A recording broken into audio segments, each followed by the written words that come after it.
But let's talk about one of the other weaknesses, clearly, of her campaign, which you were talking about months ago, which is the fact that there wasn't really any sort of direct economic outreach or plan to working class white voters in places like Michigan, where you're from. Ed Rendell, the former governor of Pennsylvania, telling the New York Times that the Clinton campaign failed to spread its vast resources outside Philadelphia and Pittsburgh. He wanted the Clinton campaign doing more in the rural white pockets of the state, saying, quote, "We had the resources to do both. The campaign," and this was coming from her campaign headquarters in Brooklyn, "didn't want to do it."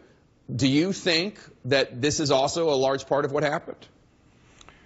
Yes. I think that also was part of it. I think, how many months was it before she hadn't been to Wisconsin? I know she hadn't been to Michigan much. There was a rush trip at the end there to Grand Rapids. But, you know, I mean, where I come from, where I live in Michigan, so we're used to both parties.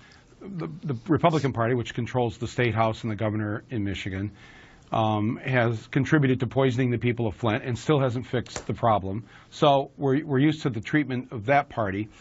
We're also used to the neglect, the benign neglect from Democrats, or I should say the old school Democrats, who basically, once they get in, have a hard time dealing with, especially cities that have large minority populations, or in the case of, say, Detroit, these are majority black cities, and they largely go unignored. They get a lot of lip service. And the funny thing is that Donald Trump kind of saw that and made that point, even though he will be the last person to visit Detroit or Flint to help us. And I think that the people that voted for him in Michigan are going to, again, be up for another rude awakening when they realize he's going to not do a damn thing to make the situation better, and probably will make it worse.